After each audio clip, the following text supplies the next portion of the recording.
आज 2024 चालू आहे. मला 3-4 वर्षापूर्वी अचानक कोरोना चालू झाला आणि मला असे काही कटू अनुभव आले आपल्याच परिवारातल्या लोकांचे. त्यानंतर मी असं ठरवलं की आपल्याला घर पाहिजे आहे. म्हणून मी वाळू या ठिकाणी छोटंसं घर बांधलं आणि घरासाठी माझ्याकडे पैसा नव्हता. मग मी इकडून तिकडून लोकांचे पैसे वगैरे धरून घर बांधलं. परंतु त्या काळामध्ये जे शुगरच्या गोळ्या होत्या माझ्या, ते मी जेनेरिक गोळ्या वापरायचो आणि शुगरकडं दुर्लक्ष झालं माझं आणि कंटिन्यू असं 1-2 वर्ष चाललं. आणि त्यानंतर मग म्हणलं आता आपण चेक करूया. चेक केल्यानंतर माझी शुगर जी होती 450च्या जवळपास शुगर होती. आणि ती शुगर बघितल्यानंतर मी म्हटलं आता काय करावं. ते म्हणजे तुम्ही काय करा, 3-4 महिन्याचं जे असतं शुगरचं लेवल बघावं लागेल. मग मी ते चेक केलं, त्यावेळेस ते 9.5पर्यंत होतं नाही. तर मला डॉक्टर म्हणे 8च्या पुढं जर गेलं तर त्याला इन्सुलिन चालू करावं लागतं. आणि मग मी म्हणलं आता चला, ज्यांच्याकडे मी दाखवायचं डॉक्टर अभय पोहेकर इथं रामनगरला आहे, त्यांच्याकडे गेलो. ते म्हणे आपल्याकडे आता काही पर्याय नाही, शेवटची गोळी देऊन बघू, 1 महिन्यामध्ये जर कंट्रोल झालं तर बघू आपण, नाहीतर मग आपल्याला पुढच्या महिन्यात इन्सुलिन चालू करावं लागेल.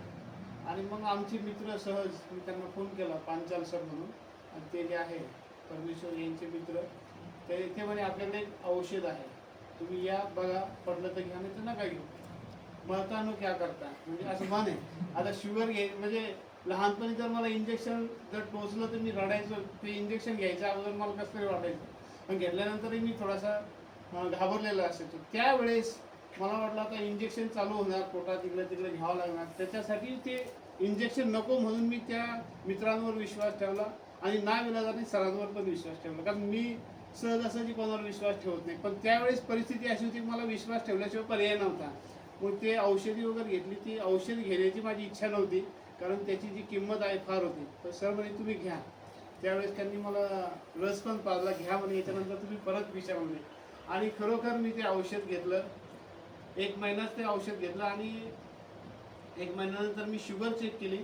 तर जेवणानंतर माझी शुगर लेवलला होती. जेवणानंतरही थोडीशी 150च्या पुढं होती. आणि नंतर डॉक्टरला रिपोर्ट दाखवल्यानंतर डॉक्टर सुद्धा अचंबित झाले की हे असं कसं काय झालं. मी म्हटलं त्यांना सांगायचं नाही, अजून बघू.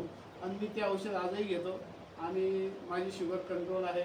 आणि त्याचबरोबर माझे जे बोटं आहे, हे जे बोटं आहे, शुगरचा प्रॉब्लेम असा होता की हाही बोट असं केल्यानंतर ते असंच राहायचं, त्याला वर करायसाठी त्याला असं करावं लागायचं. पण आज ते आहे व्यवस्थित होता. त्या औषधीचा एवढा फायदा झाला की माझी प्रकृती चांगली आहे. आणि त्याचे दुष्परिणाम शुगरचे ते माझ्यावर चालू झाले. डॉक्टर म्हणे सुरुवातीला 10 वर्ष आपल्याला काही वाटत नाही, त्यानंतर ही शुगर तुमच्या एका अवयवावर अटॅक करते आणि नाकाबी करून टाकते. आणि त्यानंतर जे आहे माझे हात व्यवस्थित झालेले आहे, तुम्ही बघता आहे. तर याचा फार चांगला रिझल्ट आहे आणि तेव्हापासून मी घेतो, कंटिन्यू घेतो. महाग जरी असले तरी आपल्या जीवनापेक्षा कोणतीही वस्तू या जगात महाग नाही. त्यासाठी या सर्वांचे धन्यवाद.